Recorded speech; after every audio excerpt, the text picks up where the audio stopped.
So today we're going to be talking about sort of smartphones. I understand that this is like a massive topic. I don't know how I could talk about it multiple times and still there be more to cover. So I'm going to cover it in some form of structure that I've sort of pulled together, but there'll be time for questions. So please use and abuse me.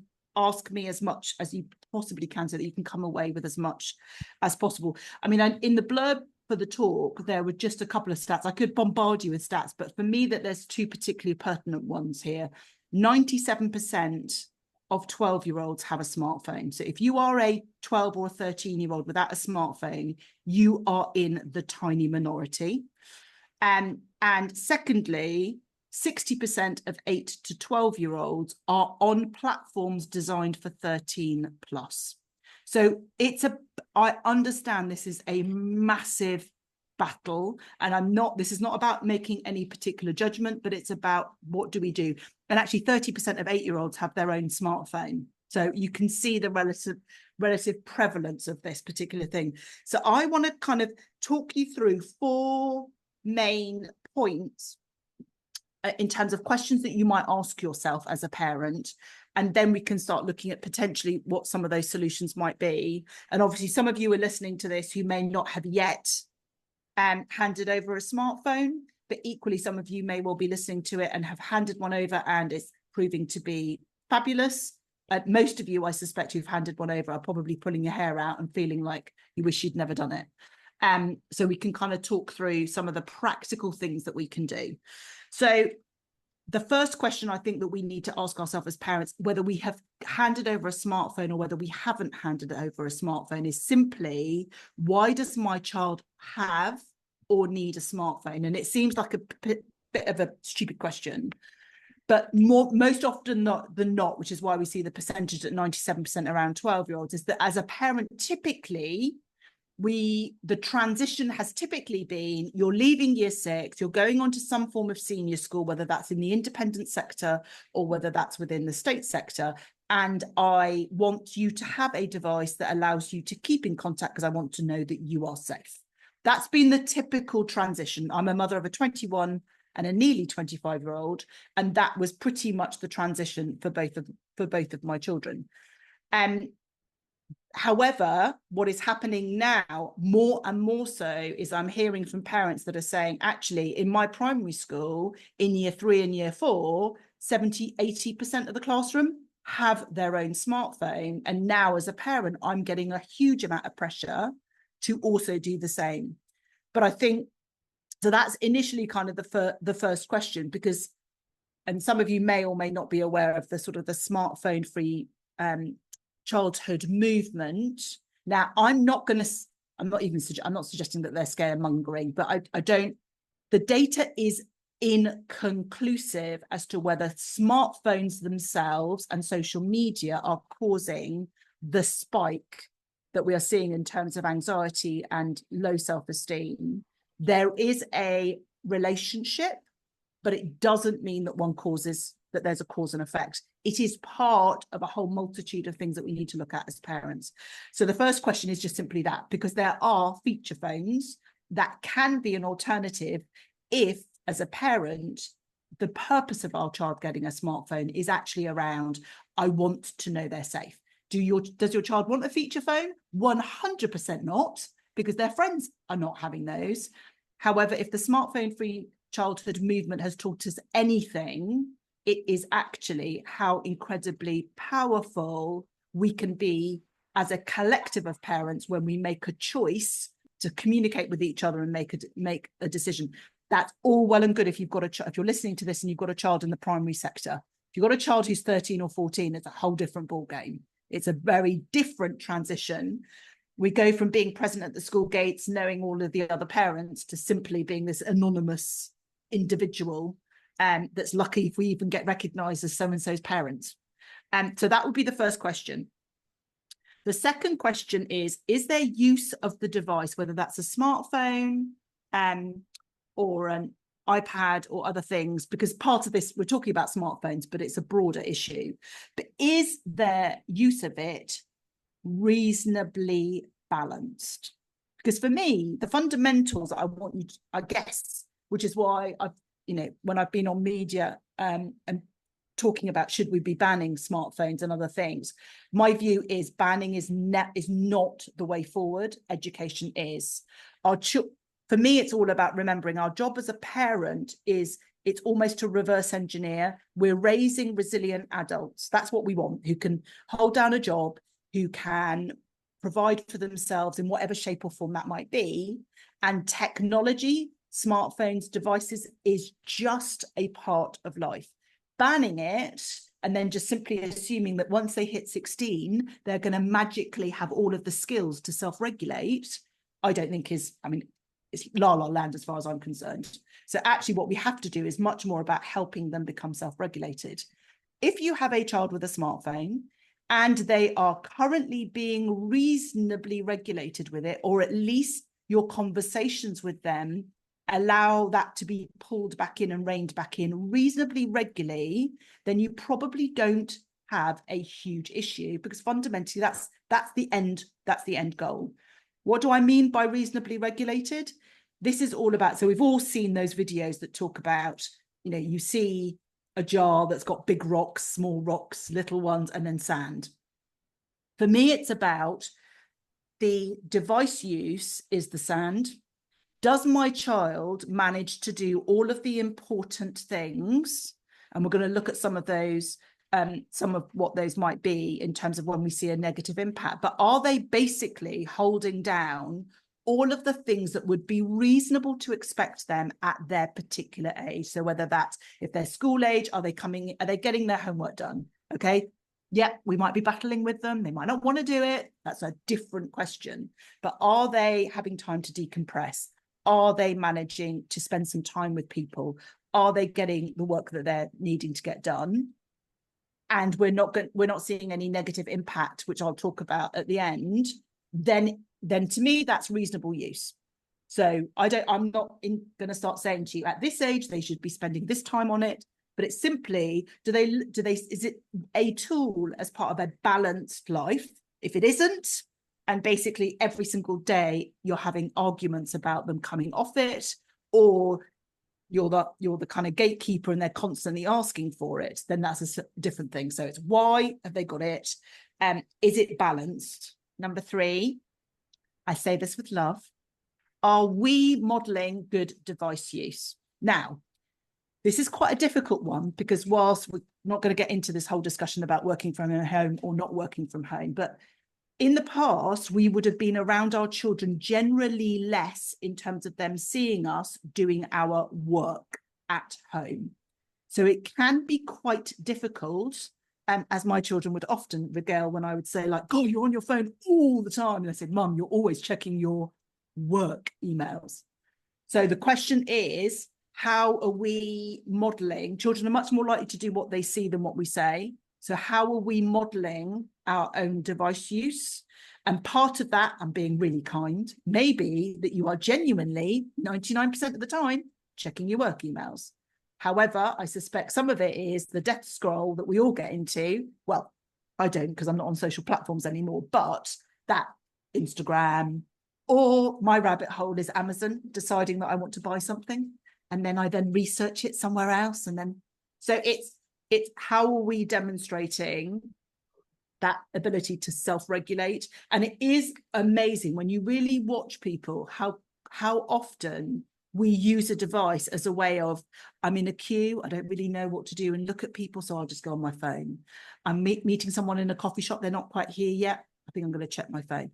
It's those sorts of things that we don't realize that we're constantly checking. And if you're on, I'm sure it's the same with other devices, I just happen to use iPhones, but you can see and regularly monitor your device use.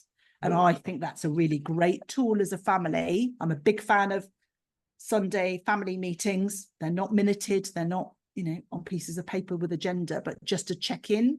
And that's a really great way to be accountable. It's a real show and tell. Let's have a look at all of our device use. Oh my goodness me, I spent 16 hours last week on Amazon. Crikey, right, okay, well, maybe I ought to. I just think it's remembering how we model it, I think, is a really important one. And then the last one that I want to talk about before we start going into some of the problem solving is, So it may well be that, we've said why our children need it, and it seems to be legitimate. Our children are being reasonable in terms of they're being reasonably balanced in their use of it, and we're modeling great self-regulation ourselves. So the fourth one has got to be, are there any indicators in my child's general behavior that suggests it's having a negative impact on their well-being? And the first one for me is sleep. Sleep has a very definitive link with well-being in terms of, so anxious children struggle to fall asleep at night. Children who have low mood or low self-esteem often have challenges around sleep. And device use and the timing of device use can make a significant impact. And I'm not talking blue light, because the argument always comes back, well, nowadays, mummy, they've got these special filters, so it doesn't matter about the blue light. It's fundamentally about what's going on in the brain in terms of that kind of busyness and that ability to quieten. So if you've got a child who is in and out of their bedroom multiple times, they're hungry, they're hot, they're cold, they forgot to kiss you, they forgot to give you something else, oh goodness me, I need to do X, Y, or Z, it's likely you've got a child who's overthinking. We're not going to pathologize it and say, right, they're anxious, but fundamentally they're struggling to switch off.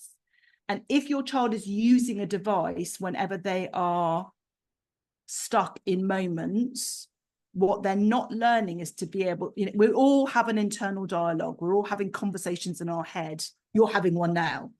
And actually, what's the important part of it is that they're able to understand that those thoughts come and go. Children who are on devices a lot or use devices as a way of distracting from that chatter generally then struggle to switch off at night.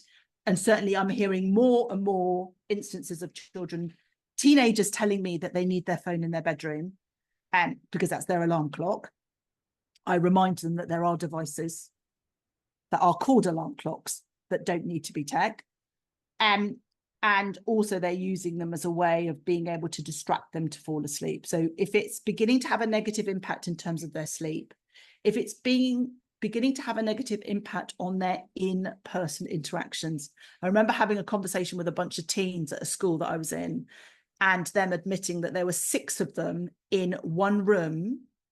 They'd kind of, got together at someone's house and realized that actually none of them were saying anything to each other. They were actually all communicating via their phones. And it was then that they went, right, okay, let's put the phones down. Let's have a conversation. We know that the biggest predictor of general happiness, although I think happiness is a bit of a myth, separate conversation, but in essence, it's about human interaction and about mitigating loneliness.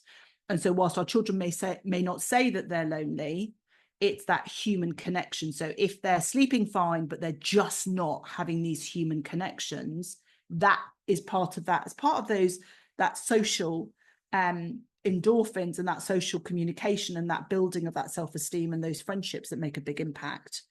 And if what you're also seeing is language that tends to be quite self-deprecating, that suggests that their view of themselves, their self-worth, their self-value in some way is being compromised, then that's also a time to kind of look at how they're using the devices.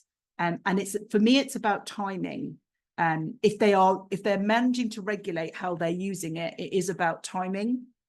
And actually affording all children should have periods of time where they're not on a smartphone at all, where they're allowed to just be in their thoughts, because that normalizes this idea that it's this notion that if you're standing on the side of a busy road, there'll be periods of time where there are lots of traffic, very similar to our thoughts. We get lots and lots of thoughts. But if we stand there long enough, there'll be periods of time when there aren't. And what tends to happen is that people who overthink will either try and distract when there are lots of thoughts because they're uncomfortable with it, or they go chasing the thoughts. So maybe they are scrolling through something and they feel, everyone else is so much more popular than me and more beautiful and having more fun, and they've got more friendships and I'm not as good as. and then that takes them down this particular rabbit hole.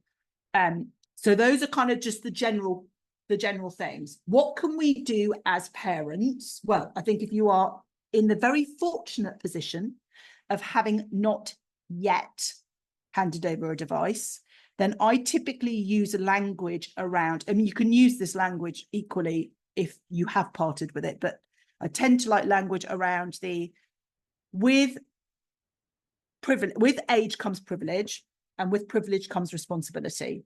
I know your children won't view it this way, given that 97% of 12-year-olds have a smartphone, but this is a privilege and that has a responsibility.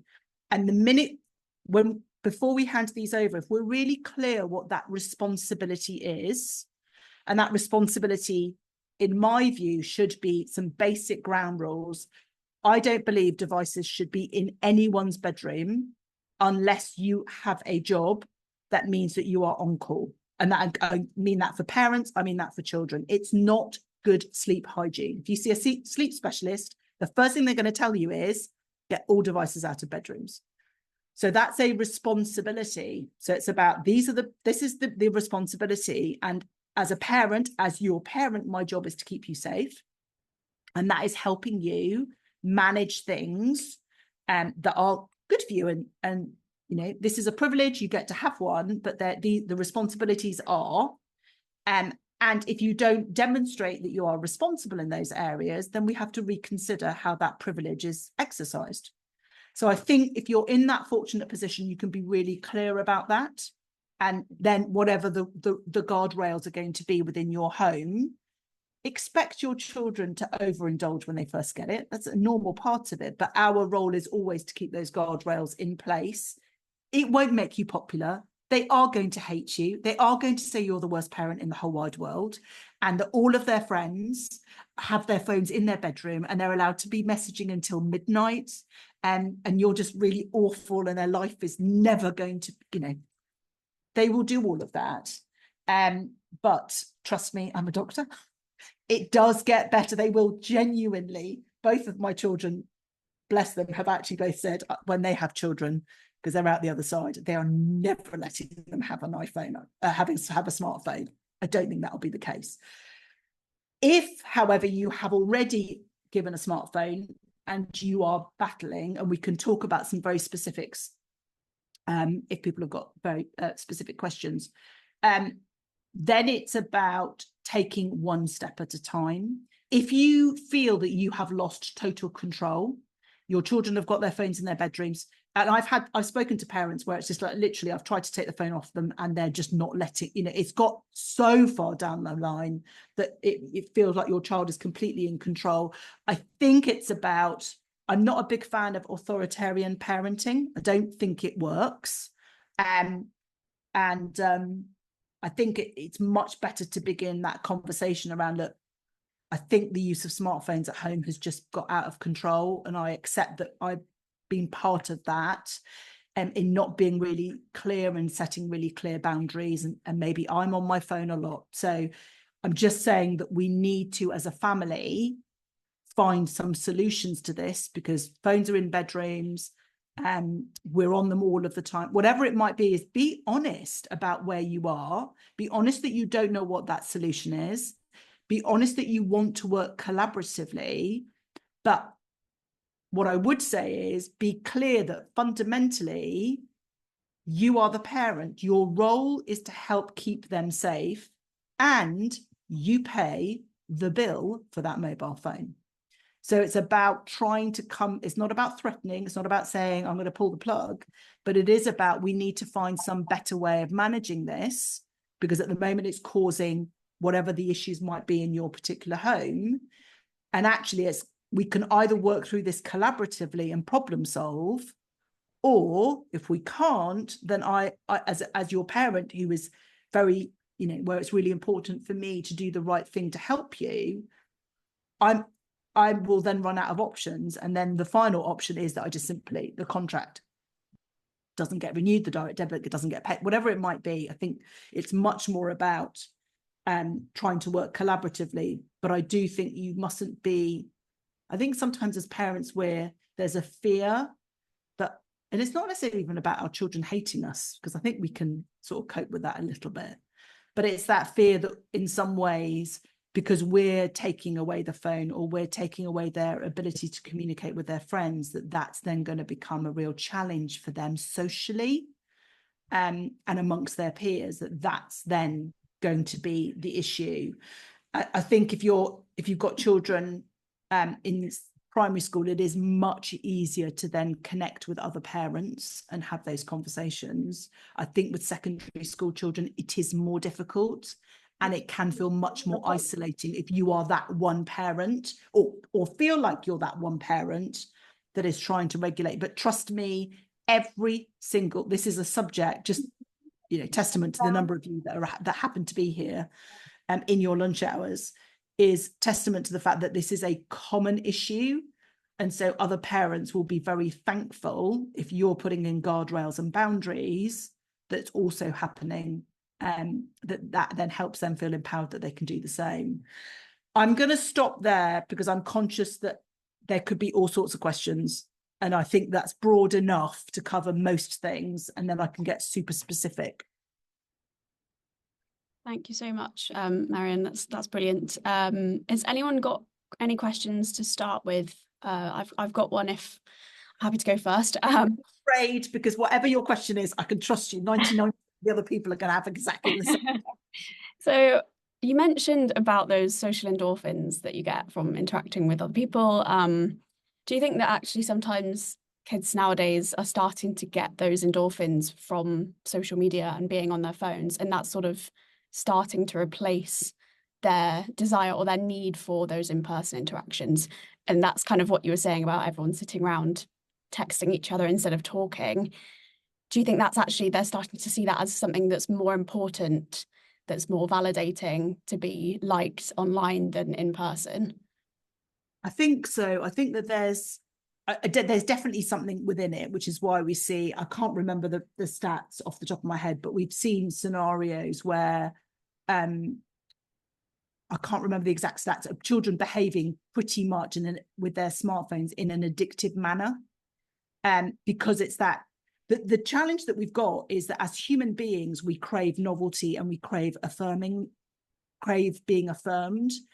And there is nothing more affirming than that mobile phone that's pinging, the notifications that are popping up that confirm who we are, that we're liked and we're popular.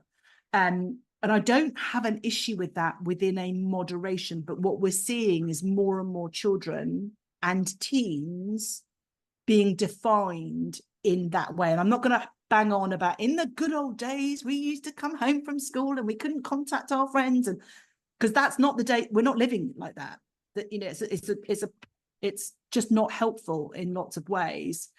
But there is this need to be able to do that. And what I will say is actually girls and boys use their smartphones, generally speaking, in very different ways, because friendships are different.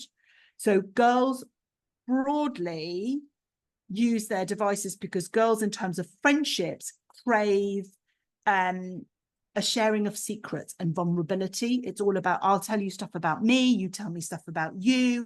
That's how friendships are. Boys, typically friendships are about fun. Don't be sending me messages asking me how I'm feeling. Let's hop on and play a game of something. That's much more fun. Or send me some funny memes. So they typically use devices in very different ways. And so girls can quite often be very vulnerable to this notion of social platforms around this affirming who they are. And they tend to have that bit, whereas boys are just much more, boys don't typically use their smartphones in the same way. It tends to be sort of other things. And so it's also being aware of those gender differences and where they then get that feel good, sort of thing. And so from a boy's perspective, they are socializing if they are playing a game online with their friends. That genuinely to them is socializing. Girls are probably more likely to have FaceTime or arrange to meet each other than boys will necessarily. So I think we have to take that into account as well. It's not that we suddenly want a whole, boys having to meet up with their friends and doing things that are not part of what they would typically want to do, but it is about making sure that it's a balance. It's a tool, it's one aspect. But I would also say, oh gosh, I'm going to be really, really unkind to parents. I'm sorry, I'm genuinely saying this with love, but the number of times that there have been events and opportunities for other parents to be in the same room. So, for example, I often deliver a lot of talks for schools, and yet schools often find more parents are likely to attend if it's virtual than if it's in person. And yet actually in person is the most empowering, because when you're hearing an expert talking about a challenge that you're having and you can physically see 200 other parents having exactly the same response, that is also quite affirming. So I think societally we're looking at children, but actually we've got to look at society generally. Are we all doing more and more of our connections online? And so actually children are going to be part of that as well. Yeah, absolutely. Thank you. Yes, and this is a prime example of that. So has anyone else got a question, Tom? Oh, hang on. Sorry, we'll go to Winnie's first then, Maryhan. So Winnie has asked, I have two girls, 14 and 12. At the moment, I lock their phone from 9 p.m. until 7 a.m. so no device in the room and no moaning. They have Excellent. no social media at the moment, but are asking for WhatsApp to communicate more with their friends. What tips do you have to keep them secure online? Yeah, well, okay, so that's brilliant, Winnie, in that you've got that. I think part of it is just about, I talk a lot about etiquette. You know, we have certain etiquette in terms of how we address people and how we talk to people.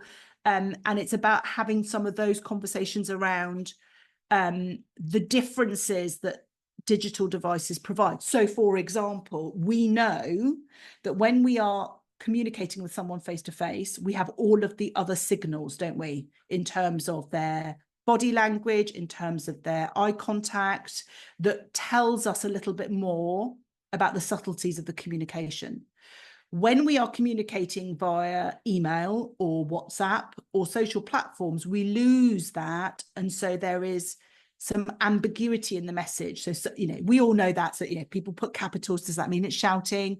We can overanalyze and overinterpret and get the wrong sort of gist because we don't necessarily have all of those subtle nuances. So it's about that kind of communication. So if you do WhatsApp, then maybe get them initially to be communicating with you. And then it's that teaching them about the subtleties of how a message might be received as opposed to the intention of how it was necessarily delivered. So I think that's one aspect to consider. And the other aspect to consider that tends to happen is that when we have a device, it tends to act as a buffer. So typically, and this isn't just the case with children, we're over honest and we tend to over disclose because that acts almost as a buffer. It's almost like we can't see that person is there. So that's where the bigger risks are to me for younger children is much more, and teens is much more about actually that because they don't have that eye contact that they would typically get, they will then disclose more about themselves than might not be appropriate at that stage or in that particular platform. So I think I would use language around, you know, just social etiquette. You know, this is how we communicate to people in person. We lose that when we do that through a device. What are the things about what we might say and the intention we might have, and then how it might then be received by someone else? What might be, how do we do sense check? What might be over disclosing, not under disclosing? And a lot of it is, I mean, I don't know all the technicalities. So I am in the process of hoping to get someone on the podcast who will be able to go through the technicalities, but it's just basic stuff about how they name their phone and the, you know, what they disclose about where they're at school and those sorts of things that don't necessarily allow other people to identify exactly who they are if they're not, you know, if we're not, WhatsApp is different because you've got to have their contact details to be able to contact them. And just being aware that, as far as I know, if anyone is here from WhatsApp or Meta or can say otherwise, the communication that we have on WhatsApp is kept So the data and the conversations and the imagery that is sent across is stored. It is not our content, it is their content, including if children use the My Therapy WhatsApp thing that they've got, can't remember what it's called now, that they ask it about particular how they're feeling and communicating with it. If you actually read the small print, they own the conversation. So it's about helping them. It's not scaring them, but it's just about helping them understand how these particular platforms work, so that they're fully informed about what they may write and what they may, particularly around its imagery, that I think I would be more concerned about.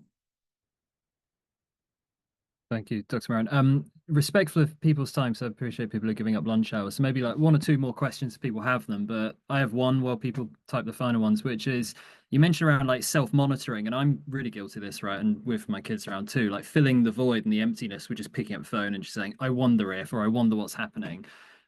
What practical tips you got to us as role models, I suppose, to not try and reach for our phones in those moments of waiting and emptiness?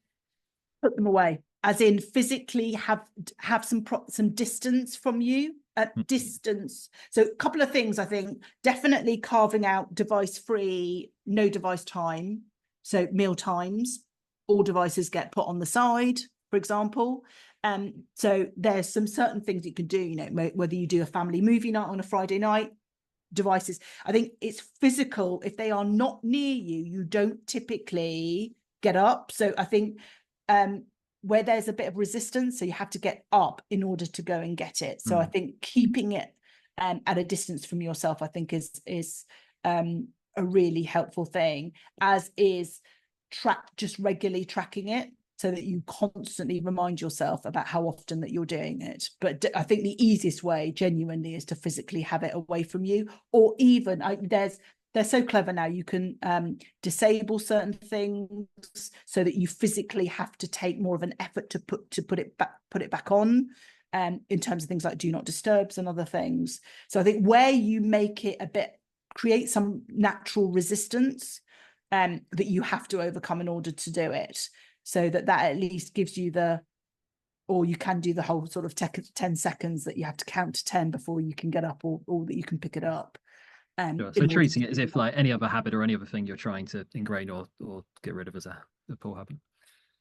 Yeah. Thank you, Maryhan. Maybe last call for questions if people want to raise a hand or type into the chat to ask Maryhan. Otherwise, I'll hand over to Maryhan. Maybe if you've got some parting words. If not, then do we get questions? Really discovered is putting usage stats on the phone, tablet, home screen. Oh, I like that. So I don't know if anyone's seen it on the opened up the chat, but actually putting the usage statistics that you get off your phone and actually doing it as a screenshot, so it's on your phone and as a screensaver, I'm guessing.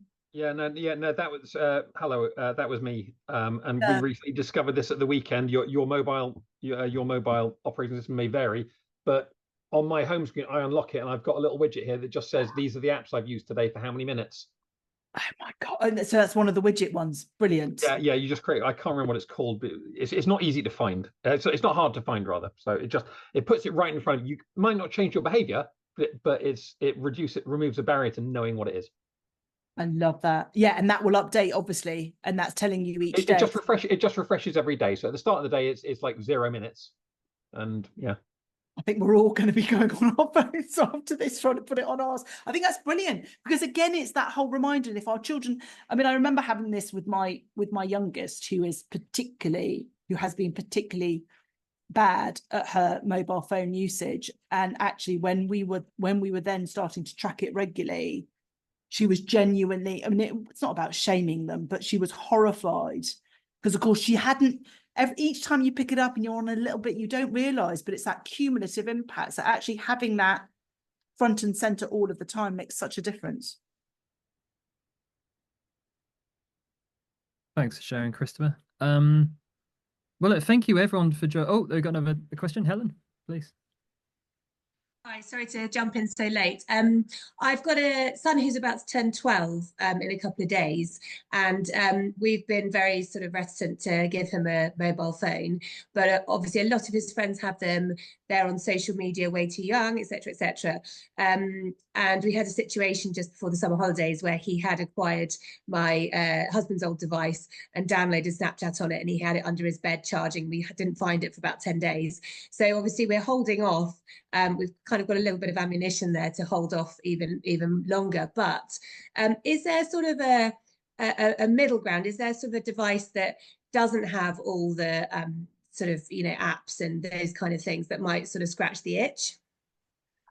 My understanding is the feature phones are much more about, but I don't know whether a feature phone will do. I know that a feature phone is basically phone calls, but you can't have some of the social platforms, but I don't know what it does with things like Snapchat, whether you can have that on there or not. But there is a bit of there are interims in terms of these feature phones, and more and more. Obviously, the Barbie one is not going to be of interest, but I know they're trying to.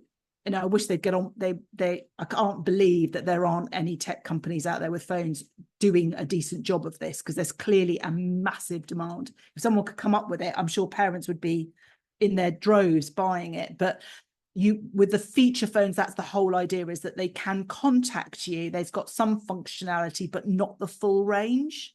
And that can be a middle ground to start with. And I do think, I understand it is, as they get older, it can be really difficult, particularly, and Snapchat seems to be one that a lot of them are using because they can work out where their friends are, and they send these snaps. But a lot of it is around communication. And if you can I'd rather have a conversation with a younger child and for them to have a piece of some form of app than for it to go underground. And the reality is, as I discover with lots and lots of children, and my children were very honest about it, is like, Mum, their parents say, we got to follow me on Instagram. They just set up a separate account that their parents don't know anything about, and that's what they're communicating through. So I think we've got to not be naive about it. I think the more we can have honest conversations with them and just say, look, just help me understand how you use this particular platform. What stuff are you interested in? Talk me through it, rather than I'm auditing you and now I'm going to take all the stuff off. And the temptation can be, we can get a bit shocked when we see something like, oh my goodness me, I didn't know you like Andrew Tate. But just interesting that you're following. Tell me a little bit more about what you find. Because obviously the more judgment and shame that they get when we see something, the more likely it is to go underground, and they won't talk to us about it. Yeah, and I think, because of the situation that happened before the summer, and our reluctance to get him a device, I don't want to then socially isolate him because of our sort of particular feelings towards it. So it's a really difficult balance. Yeah, but I think open communication is 100% the way to go, in whatever you decide, and then, because that just makes it so much easier, and they're much more likely, if they do come across a problem or they have a challenge with it, they'll talk to you, and that's for me the crucial bit. Yeah, cool. Thank you very much. Thank you. There's a final question or a comment from Jen asking, is there an optionality to use a smart watch which has call functions but not apps? I think maybe it depends on, some schools are really clamping down on, some schools won't let them have those, but I think if it's something that they're able to then have afterwards, potentially. There's that. I think the other thing, I may be on a slightly older Fitbit, but I think they may have to be paired to a smartphone, though I may be wrong with some of the other ones. But Tarek, good, hand raised. Yes, hi. So I've got two children, and though I lost the battle with my first one quite quickly on, and I realized that she's using internet much more than me and my partner, both of us at the same time, and that's where I sort of pull back. However, with my second one, she's just turned 11 a few months ago, and I managed to hold back quite good until recently, when she's sort of demanding more out of me, and I just don't know how to, in the nicest possible way, make her stop asking for those things, because I've made her sign the contract for the phone, and that was a great tool because it was just literally black and white, and she did, you know, there is no way that I can pull her back from this. However, she's saying, "Oh, can I have a smartwatch?" And there is a little things that I just found it quite tricky, not to say no, but how to resist it, how to, you know, I don't think know.